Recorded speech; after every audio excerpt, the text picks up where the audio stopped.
Welcome to the latest Denny Artachi podcast show. My God, it's 2023. Time's flying by. Great special guest here, Mr. John LoConte. Is that how you say it? That sounds great. All right. Mm-hmm. You've been called worse like me, Absolutely. right? John is a business consultant. He is, can I tell him that you're a CPA too? That's kind of... Yeah, I You'll admit admit to to it. that? That was my first life. Absolutely. Yeah, John is very... Listen, his accreditations here, is that a word? It's like 3 or 4 pages long. So John's going to talk about what he does. We're partnering up to help business owners and people plan for the future and present. John, tell me a little bit about your background. Sure. I'm in the 3rd chapter of my career at this point. You've sold a few businesses already, I right? sold one. I started, and admittedly, I worked for a CPA firm, 20 years at that CPA firm. I did the audits and taxes, and I'm a CPA. But what I really did with that company was I built an IT practice underneath it. I did accounting software. And about the time when computers were really just starting to come out, microcomputers. I mean, they were big sewing machines that we carried back and forth. That was how far back it went. Sold accounting systems, was very unhappy with the IT support at that point. So I said, you know what, I could probably do a better job of this.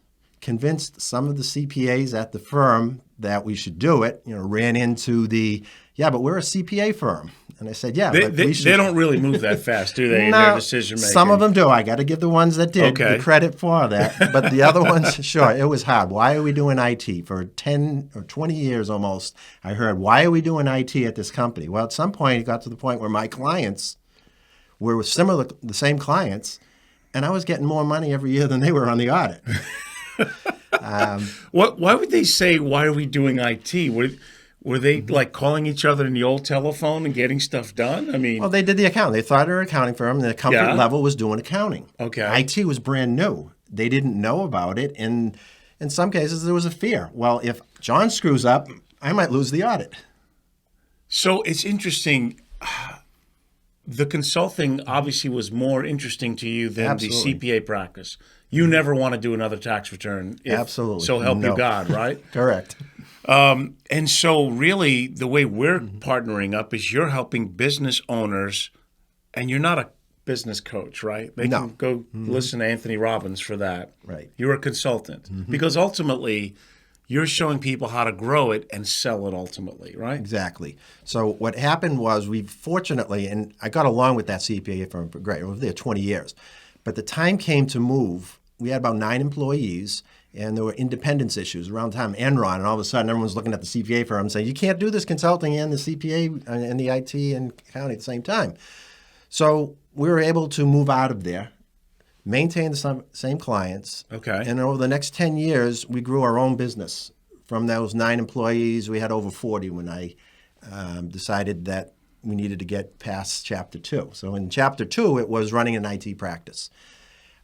It was moving from being that technical person that needed to get everything done myself, whether it be the tax return or the IT stuff or the marketing, to being a business owner. And so for 10 years, I became a business owner, and I loved it. Then somebody called and said, you know what, we're interested in your business. And I said, okay, what's it worth? And I found out that even though I was making a lot of money, about half of the money that I was making was recurring revenue, and the rest was nice sales. I would sell a nice big hardware system, felt real good, cashed that check. When they looked at the value of my company, they said, I don't care about that. You sold that last year. Can you sell that this year? I said, well, probably not, because they have that Predictable system. income. Exactly. I will pay you for predictable income. Absolutely. Monthly recurring revenue. And so when they evaluated my company, they said, this is your monthly recurring revenue. This is what we're going to pay. And I said, okay, that makes a lot of sense. Then we had a big snowstorm up in Massachusetts. Which is where you're from, right? That's where I'm from. Yeah, I wouldn't have guessed that you're from Alabama listening to you speak. My wife is from the Carolinas. Okay. It was the last snowstorm that she was ever going to deal with. So she said, I'm out of here. I'm going south. You can come with me if you want. And I said, yeah, makes sense. Now- Sold the company, moved to Florida. Now that, my friend, is a close. You can do what you want, but I'm going down south. Exactly. We were talking in my office before my producer got ready. There's a vast difference between successful business owners and non, and one is the entrepreneurial spirit. Many people are in their way. They have trouble making decisions, and they have trouble taking risks. And there's risks in everything, right? Absolutely. You can play it safe and never grow, or you can take risks to grow and expand what you're doing and be successful. Yeah, we had mentioned that the biggest thing that I became as a business owner was a decision maker. I didn't always get the right decision, but I Right. made them, because if I didn't make that decision, I had 10, 15 people sitting around not knowing what to do. You had to make a decision. You had to have not as big an ego to realize that you might have made that wrong decision. So you step back and say, this is how we're going to correct it. And then you move forward. But if you can't make that decision, you can't go anywhere. You cannot grow your business. You cannot have the fear that you made the wrong decision, because people think by making a decision they're safe, but they've made a decision. They decided to do nothing. Exactly. And get more of the same. And so what would you say for people, listeners out there? Do you have a website? Yes, www.vistastrategicadvisors.com. That's Business 3, family-run business with myself, and I'm focused on business owners, professional services, ideally, that want to grow. Because Okay. there are two types of businesses really out there. There's a lifestyle and there's growth. Lifestyle is great. As a matter of fact, Vista's a lifestyle right now. I'm just interested in doing work and helping out companies grow. But in helping them out, what I'm planning for, as you mentioned a little earlier, is the eventual day when they realize that they have an asset that they can probably sell. But they have to think about that ahead of time. If they wait till, so I'm about to retire in 2 years and now I'm going to figure out how I'm going to grow the value of my company, that's too late. From the day you start your company, you should be thinking, how am I going to grow this in such a way that it has value so that I can, in my case, retire and head down to Florida and do what I want to do in the third chapter of my life, which is what I'm doing now. It takes planning and it takes patience, because think about it. You're talking about building residual income, something you can count on. Even in my business as a planner, I have 5 licenses, and my fee-based business it pays me every month, just like any business model out there. You can't sell a business just on good faith and inventory. You have to have a calculated something you can measure. So what would you say your businesses are out there? Is there a minimum of revenues that you're looking for, or employees? I love organizations that want to start on their own, as long as the business owner understands that and realizes they can't do everything themselves. If a business owner is going to buy QuickBooks, do their work during the day, go at home and do the bookkeeping themselves to save a few bucks, then that's not the type of business that's going to grow. There's only so much capacity that an individual has. But if that business says, I'm really good at professional services, maybe a plumber or something like that. I want to do plumbing. I want to manage that. I want the relationships there. Then I'm going to farm out the accounting to somebody else. I'm going to farm out the IT to somebody else. I can work with that business owner to get those relationships in place. Sometimes it might be that Vista is the one that will do the accounting, but in a lot of cases, it's, no, that's not exactly right for me, so I So have what can relationships. Vista do? It can do the accounting and the bookwork, the IT. Yep, we can do either of those and digital marketing, social media. But we're only going to do it for the ones that make sense for us to do. If it's too big, we're going to bring it to somebody else. If it's too small, we're going to help you do it yourself. But if it's right in between, those are the sweet spots for us. So when I meet with a business owner, that's what I figure out. Because there's not a one-size-fits-all with these organizations. They have that uniqueness. If somebody knows a lot about accounting, then maybe they can do the QuickBooks. But most of the business owners that I see, they should stick to what they do. Exactly. I go through the struggles myself. I do a lot of public speaking. I'm good at interpersonal relationships. Man, paperwork, technology, all that stuff, it puts me into mental vapor lock. Right. And I do notice in your room you have a very bright, wonderful daughter of yours who gave up the corporate life. Poor gal, huh? She's got plenty of years.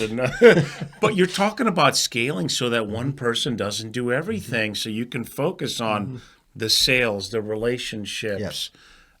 It just makes total sense. But what happens, and I understand this, you start a business, you can't afford these other things until you have someone like you that convinces them that says, I know you think you can't afford it, but this extra money is going to add this much more in sales into your bottom line.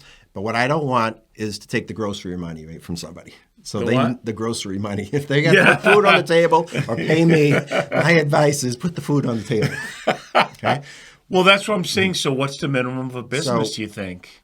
I think you said if they're doing $5 million in revenues, that's kind of like, is that a sweet spot? Or Sweet spot for me, if it's an IT-related consult, would be 5 to 30 million. The small ones is just too overwhelming. That's not going to work. I would help recommend somebody else to do the very small IT stuff. I could do $1 million to 2.5 maybe if it's the right business for the accounting. But if you go over 2.5, nope, do business. You're going to have your own employees, work it out from there. So it all depends. It depends on the industry. I'm not going to do accounting if there's a big inventory. That doesn't make sense to me. Sure. Payroll-wise, I like the idea of working with 1 or 2 employees because that's an organization that's growing. So when we talk about how you can fund that business, was how I funded my businesses. You got the recurring revenue. So I got jobs specifically to say I'm going to get $5,000, $10,000 a month for this client. Instead of just bringing the money and pocketing it, that's when I had the employee. And I trained those employees to do what I was doing. Now they're working 30% of the time on that one, so I'm covering costs there. I'm going out getting more business, and then I give it to that person. You're going to meet the revenue. You're going to meet a great friend of mine, Tony, and he does similar, helps businesses grow, helps entrepreneurs scale their business the right way so that they could sell it. And I'm glad, I'm excited. I met John because I was presenting to a bunch of CPAs, and I think you were the most alert, excitable person in the room. Nothing against CPAs; they're very analytical. You see, and I maybe because it's my musician side along with the business side, I have both sides working, and a lot of times many CPAs are just really. What's the old bean counters they used to call them, right? That's what they're called, yep. And so, but when I was speaking, you were like, you were engaged, you were watching. I'm like, oh, this guy, he's there. So it was great to meet you, and I look forward to working together because, in this world, consulting, maybe it gets a bad rap because when you see that, it's, oh, yeah, one of these, self-personal coaches again. Yeah, I get them all the time. And they're typecasted, but consulting is really what makes the world go round. Even the greatest athletes out there have a coach to help them get better, to hold them accountable. They say, I know you would like to do something, but I'm looking at what you're doing, and if you just changed a few things this way, you'll see better results. Kind of like there are very few entrepreneurs that can do it themselves, that know everything. Nope. You have to have consultants, people that I run things by. I'm so blessed. Peak Brokerage, my broker dealer, and all the management. They're very marketing oriented people, and we run things by each other all the time to get different perspectives. A lot of times, I'll run things by people who have nothing to do with business or music, just to see what consumers think in general. Because that opinion matters too. I mean, if people don't think it matters, check out how many people are watching 6 to 8 hours of television every day, and they wonder why they haven't gotten ahead of themselves. So these marketing people know, oh, we do this, they're going to pay attention and stay dialed in. So in business, it's good to find people that are already doing what you're doing and improve what you're doing. But you have to think outside of yourself and be out of your comfort zone. We talked about decision making. Absolutely. Yep. I mean, the bottom line is they either want to grow the business or they don't. Correct? Absolutely. And you can, and it's not bad to admit you're a lifestyle business. I did. That's what I want right now. But when I was younger, when I was building it, Yeah. I wanted to retire and still do what I'm doing now. In order to do that, I had to build an asset. And that asset was my business. And if I spent all my time burning myself out and not growing that business, then it wasn't going to be worth anything, because when somebody came to buy it, they said, well, you're doing everything and you don't want to be here anymore. What's the value of this business? I didn't think about that, but it's true. If it's a one person and that person's gone, the business is gone. Where if they trained other people to, I guess you have to always think about training your replacement to keep the business going. Absolutely. Smarter people. Hire smarter people than you to work for you. They love that job, even to the point where if you get a strong IT person that's working for you and you have them full time, you pay them a lot of money. After a while, it's kind of like, why would they have you on staff full time? You're doing your job, you're making money for them, Right. but you don't need to be there full time. It'd be a waste. In the same way, if we look at these IT people, they put in a new system, they get everything up and running, and now they get a paycheck for the next 10 years. What are they going to do while we're waiting for the new system to come about? You better watch it. You're going to get you're going to be a marked man. I'm glad that you said that, because it turns out, and in a way, I'm the best friend of that IT director, because I'm saying, be like me when I did IT. Yeah. Work with that company, have that be your first client, and now get 3 other clients. Now start your own business as an IT director. And do the stuff you like doing instead of having to open the door, answer the phone because you're there full time and there's nothing else to do. So you think a lot of firms that have ITs, once they get to a certain point, they could hire you and do it for less. They could do it for less. They could use the person that they have in the position if they're good and want to grow. And I can help that person build his or her company into IT while not abandoning the initial company. That's the concept of business consulting that can work, because that IT person is probably a real good IT person, but they're afraid to make that decision accounting-wise, just risk-wise. Yeah. Where if you come in and say, I've been there, I've done that, you have one big client, the one you're working for right now. That's a great client. They love you. You're doing a great job. You just don't need to be there all the time. Right. Get 2 more clients. Have that person help you get those 2 clients. But it seems like your biggest passion is the IT part. However, you do have a division that helps in the consulting part of scaling their business and growing their business. For the larger organizations, it's the IT. The IT, because there's a lot of salary in that, and not necessarily, and again, it's not the IT director's problem of not being good. It's like the company needs to be ready to grow IT-wise. So they put a new system in, they can only take so much. So as an IT director, you can't force them to go faster than they're comfortable going. Okay. So for that to occur, what you can do is work with that company, learn everything about what that company does in that industry, and then maybe find another company in New Mexico that's not a direct competitor, but everything that you've learned as an IT person, you can then take and use at those 2 companies or 3 companies. And now you're in your own business, and that, kind of in a nutshell, is why I love entrepreneurs. Are you going to focus in Florida, or do you want to do this on a national level? It's a little of both. Florida's the main base at this point, Okay. but it gets a little warm here, so we go up to the Carolinas. Every once in a while, most of my clients still are in Massachusetts at this point, but my goal It is gets to a bring little them. warm. Yeah, we had 4 days of winter, folks. People were freaking out, right? 4 days of winter. What is it today, like 75, 80 degrees? We're in January. It's beautiful. It's tough to live in Florida, I got to tell you. And don't hate me, okay? I'm just a messenger here. What I was going to say is, do you also have a phone number besides the website, or for those really needing IT help, like you don't go on the internet, do you have a phone number that they can call? 617-799-3304. Available almost any time. And as I said, I'm not necessarily going to do the IT. I'm going to put you in touch with the right people to do the IT. Similar to like we joke a lot about the CPA firms, and I kind of do the same thing about MSPs, which are managed service providers for IT. We joke about them, but I know their language. I know what they're great at. And my goal is to get them to do what they're great at. And a CPA firm is great at the taxes. As you point out, I am not going to do the taxes. I'm the CPA firm's best friend, because what we try to do is get their accounting in such a place that the CPA can look at the tax stuff, not sit there with a shoebox trying to figure out, well, did you make money or not make money next year? The shoebox, right? You mean for those who don't use QuickBooks, and you have the old antiquated system of throwing all your receipts into a box.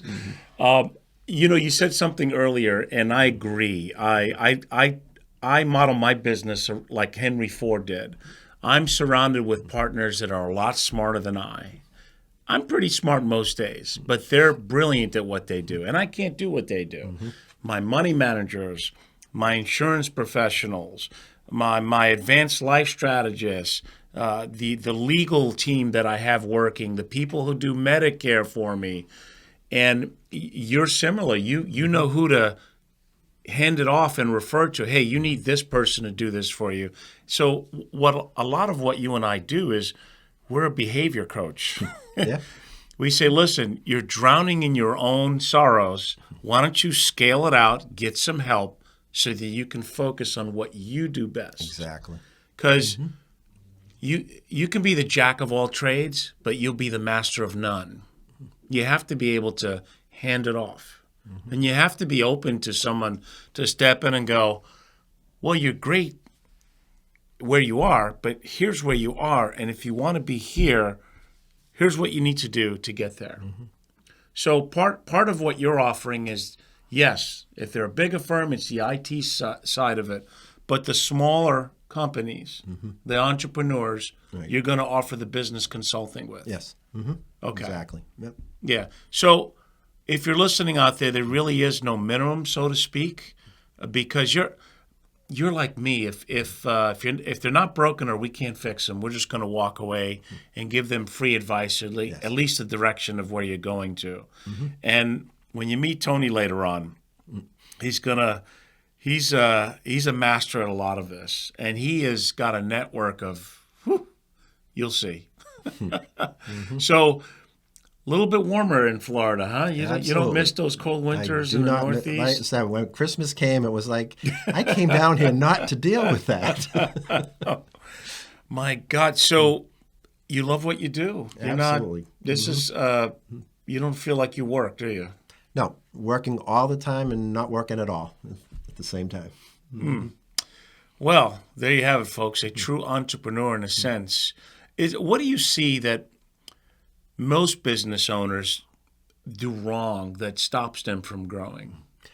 I think they try to do everything themselves. They don't have the patience to train their staff to do things for them. It's easier to get it done now. They're afraid that it's going to get wrong. They're going to lose the client, etc. And it just inhibits their ability to grow. Even though it's painful, even though you have to take it on the chin when your employee might mess up, because I looked back and said, I messed up a lot, but people taught me based on that messing up, and I didn't make those same mistakes again. You got to let your staff, employees make those mistakes and talk to them about it, and then trust them. Yeah, you can't be a control freak. Exactly. Is that much different than being a parent and growing up with the kids? Let them make their mistakes? She's shaking her head over here. Was he a controlling dad? No.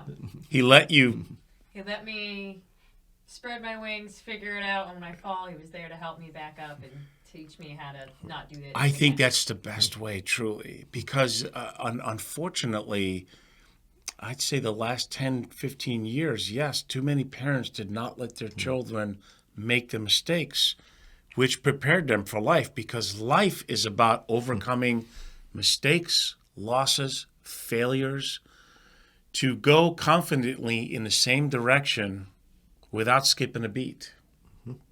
And so for all those listening out there, it doesn't cost you anything to talk to someone like John or me to see if you're on track.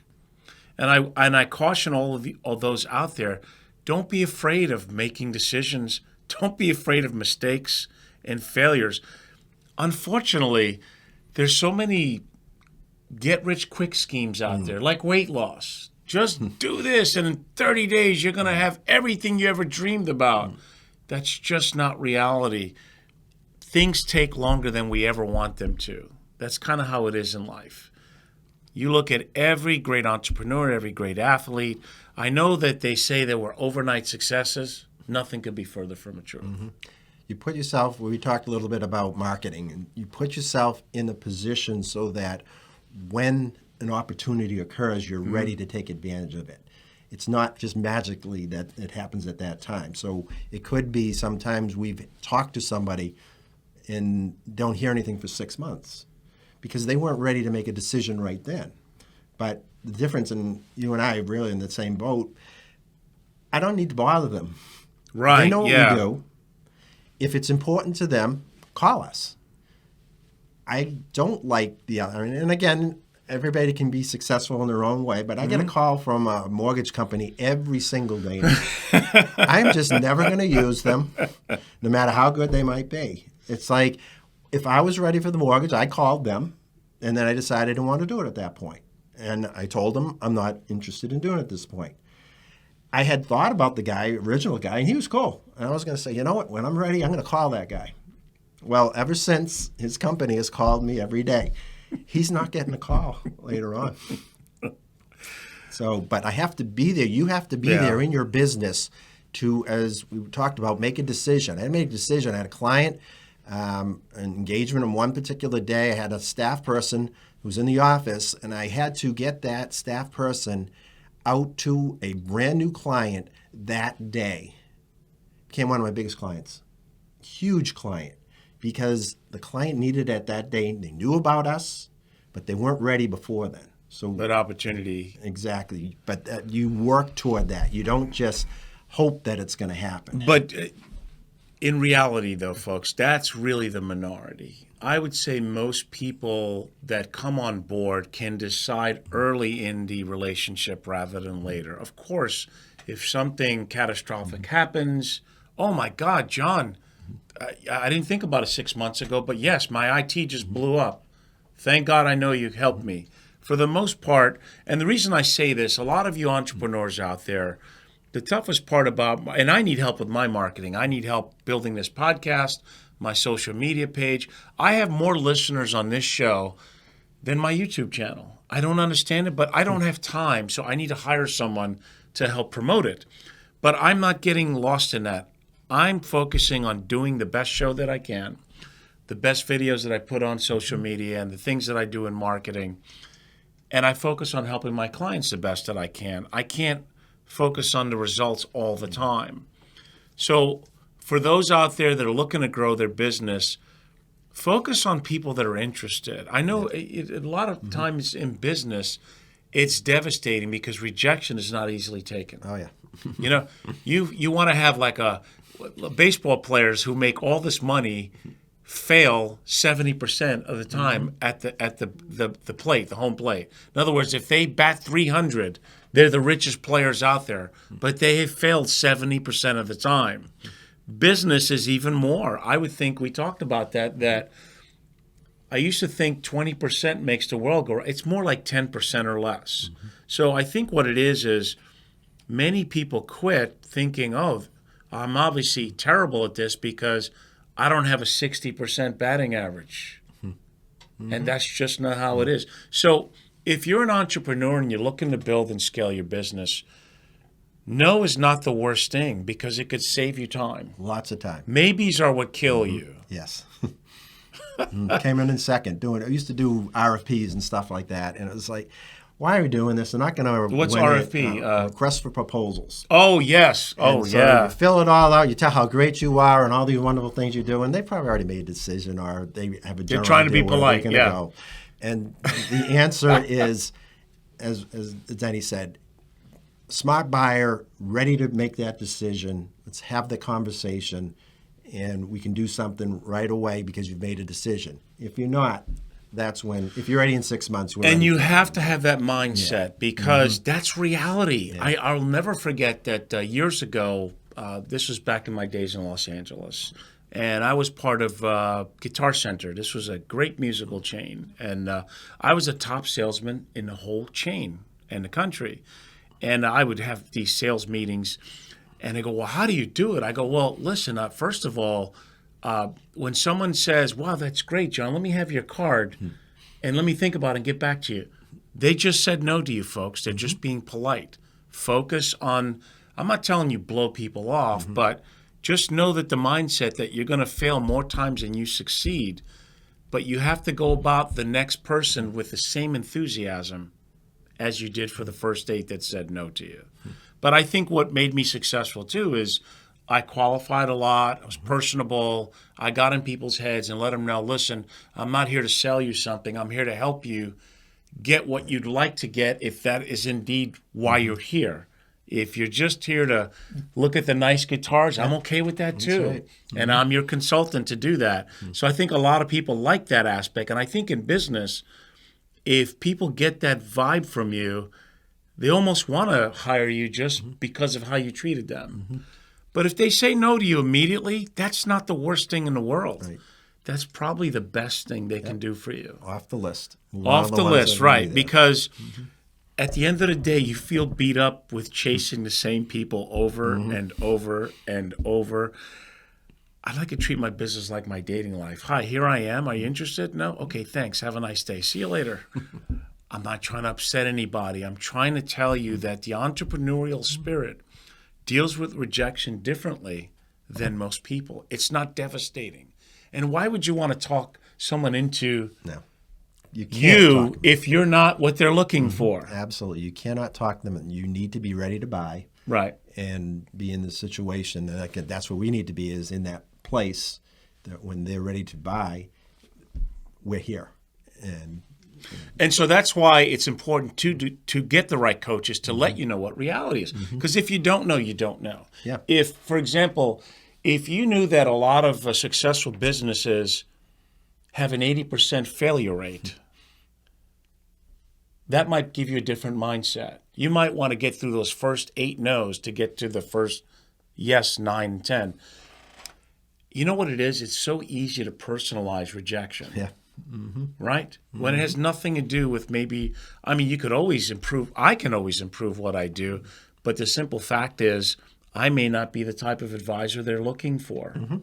And that's okay. Yeah, because that's our goal. We find the right ones. We spend the rest of our time when we're not on the client stuff, developing relationships with you, with Tony that you referred to. Yes. We do all that work so that we're prepared that when we talk to somebody, we listen and say, yeah, that works for me, or no, that doesn't work for me, but I know the person that it works for. And I've done my job. That's consulting for me. like the manager of a major league team, they know who plays well together, and in a situation, who's the best closer in this situation with the following hitters coming up. But you know, it's life is not black and white. There's a lot of gray area in there, and you have to experiment and not be afraid of making the wrong decision. I remember taking a test once in college. I used to be a pretty good test maker. Yeah. Do you know what I remember? What? The ones I got wrong. And why? Because I learned from the ones I got wrong. Sometimes you take tests now, you get questions right, and you don't know which ones you got right or wrong. But the ones that you know are wrong, you can learn from. So I used to tell my kids, I purposely do things wrong just so I can learn from it. Well, I'm wrong so often, I actually like it, folks. I'm like, holy, what am I going to learn about myself today? I've cracked myself up many times through the years. But, you know, in life, it doesn't matter where you've been. It matters where you are and where you're going. So I think too many of us forget that we crack ourselves up if we really look at it. And we do need help. Everyone needs help. Yes. I need help. I don't think you can totally help me with the help that I need, but it's a step in the right direction. And your daughter's shaking her head, going, "Yep, yeah." Is she going to take care of both of us when we can't even That's the feed goal. ourselves? That is the goal. That is the goal. That's why I'm sitting here listening and learning. You are okay. Well, listen, I look forward to a great, prosperous, long relationship. Let the record show not all CPAs are alike, folks. Some of them have the entrepreneurial. Now, watch, there'll be some CPAs that are upset with me. No, it's like advisors. They make fun of us all the time. That's right. That we're all the same. And I We're see allowed. I'm a CPA. I'm allowed to make fun of exactly right. He's allowed to make fun of his own. Right. But Tony, when you see Tony, he cracks up and he tells his clients, "I am not a CPA." So how did they introduce him? Hi, this is Tony, my CPA.